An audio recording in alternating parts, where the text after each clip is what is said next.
example. I have just one more.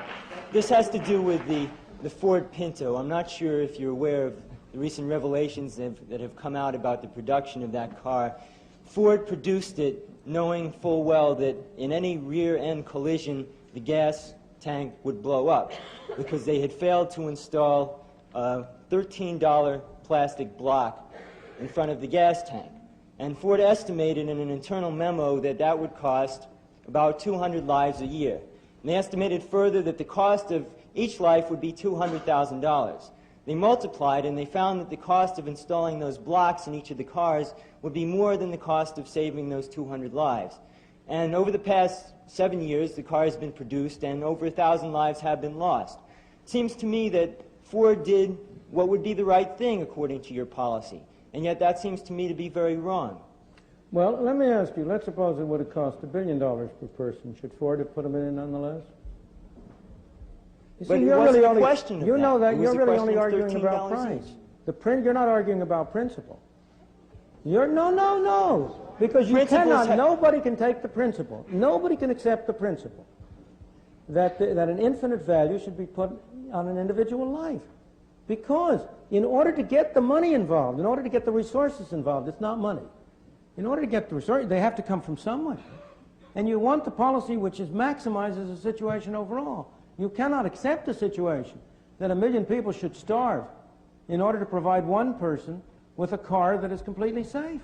That's absolutely right. Right. And therefore, you're not arguing anything about principle. You're just arguing whether Ford used $200,000 was the right number or not. No, I'm not arguing Suppose that it were at all. $200 million. No. Suppose it were $200 million. What should Ford have done? $200 million for what? Suppose it would have cost $200 million per life saved. Should Ford still have spent that $200 million? You mean per... That's not the question. That's not really the question. Yes, it is a question. That's not the question. Yes, that's the principle of the question. That's the only principle involved.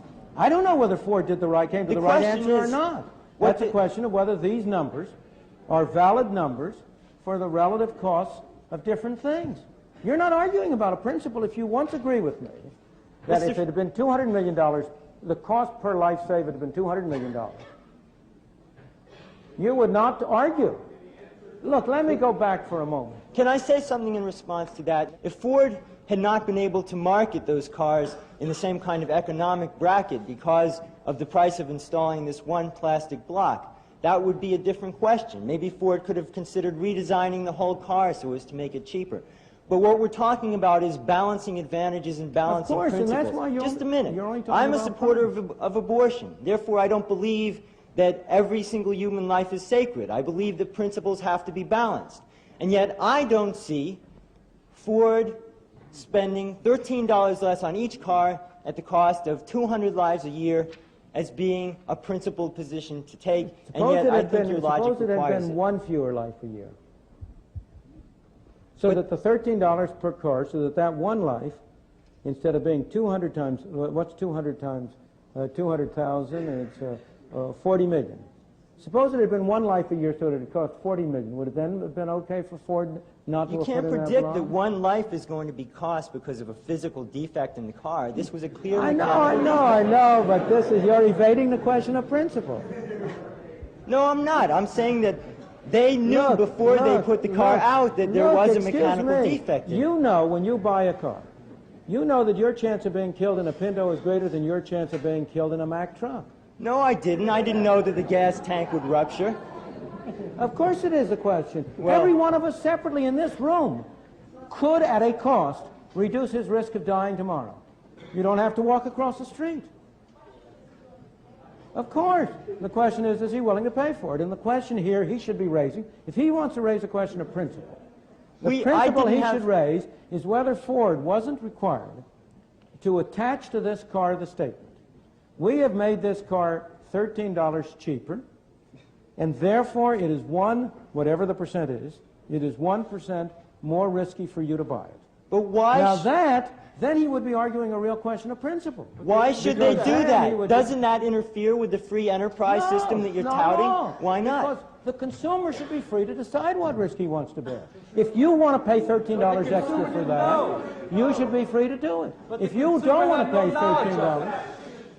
Wait. Excuse me, we have to keep it to the audio over here. So then the government does have the right to require information of corporations, No, no. is that right? No, the government has a right to provide courts of law in which corporations that deliberately conceal material that is relevant can be sued for fraud and made to pay very heavy expenses. And that is a desirable part of the market, of course. What I'm trying to say to you is that these things are really a little bit more subtle and sophisticated than you are at first led to believe. There are no, you can't get easy answers along this line, because your way of putting it really only doesn't really get at the fundamental principles involved. The real fundamental principle is that people individually should be free to decide how much they're willing to pay for reducing the chances of their death. Now, people mostly aren't willing to pay very much. I personally regard this as very, very illogical. I see people on all sides of me smoking. Now, there's no doubt, nobody denies that that increases their chance of death. I'm not saying they shouldn't be free to smoke, don't misunderstand me. I just think they're fools to do it. And I know they're fools because I quit on the basis of the evidence 18 years ago. But that's the real issue. And if you want to be rated for it, you ought to be rated on those terms, not on the ground that you don't think they use the right numbers. Now, look, I don't think we can keep on going very much. I'm afraid we're going to run out of tape, and I'm afraid I'm going to run out of voice. So I think I'll call it then. Thank you.